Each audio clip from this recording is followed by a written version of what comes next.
So in the civil rights movement, there were various methods they used to get their point across. One of the most important was the sit-in. This was started by a group called CORE in 1943 in Chicago. Um, and when you did a sit-in, whether it was at a restaurant, they did it at libraries, they did it at colleges. The owner of that business or that facility had to decide whether they were going to serve the participants or face a disruption. And here you can see African Americans sitting in at a lunch counter. Here you can see African Americans and two white kids getting food and drinks dumped on them at a lunch counter, but they're standing their grounds. These are supposed to be nonviolent confrontations. Thousands of students, mostly college students, sometimes high school students, got involved with these sit-ins. One of the reasons they did is because this is one of the preferred methods of Martin Luther King. He told them that to be nonviolent, to do your sit-in, and go ahead and get arrested, because getting arrested was going to be a badge of honor later in life, which is true. Next slide.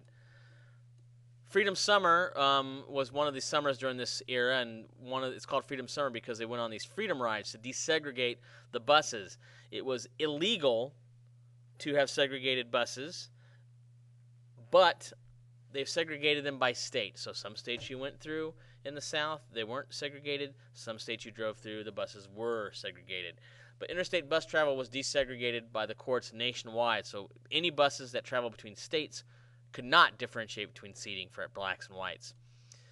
A bunch of kids rode buses down south to provoke a confrontation, which got very, very ugly. They were met by violent mobs, police that did not protect them, and particularly in Memphis. Bombs were thrown into the bus. This is one of the buses after a Molotov cocktail was thrown into it. The Student Nonviolent Coordinating Committee refused to stop the campaign and kept the campaign going. The country, this is important because the pictures of this burning bus were on TV every night.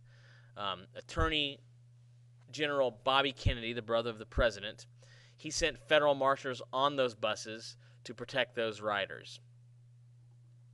There you can see the marshals and the army and the National Guard on the buses. He also made sure that all interstate commerce was desegregated throughout all of the South, and he began suing communities that refused to do it. That was one thing the federal government could do. Next slide. At Ole Miss, which is Mississippi, and the University of Mississippi, James Meredith, who was a Korean War veteran, and the NAACP sued to have him enter that college, which did not admit blacks. The Supreme Court, of course, again agreed with him. The campus blew up in violence.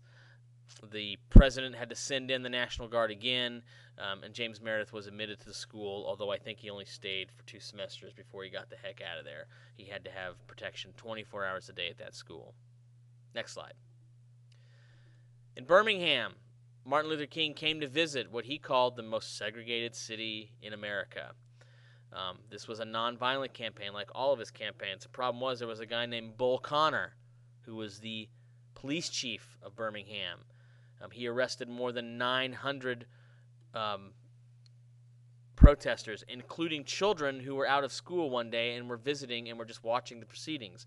He had to use prisons in 4 different counties around Birmingham because they didn't have enough room in his. There he is arresting the children. He used fire hoses. He used police dogs. And he allowed his officers to beat protesters. All of this was on national TV every night. And all of this helped change. People who were on the fence about civil rights all of a sudden were advocates for civil rights when they saw how brutal the South could be and communities could be to African Americans. And next slide. People were opposed to the movement. People who didn't like the civil rights movement were frankly shocked by what they saw on television. And in Birmingham, there was a letter that was in most newspapers in the North called that Martin Luther King wrote from jail, letter from a Birmingham jail, which changed a lot of minds as well.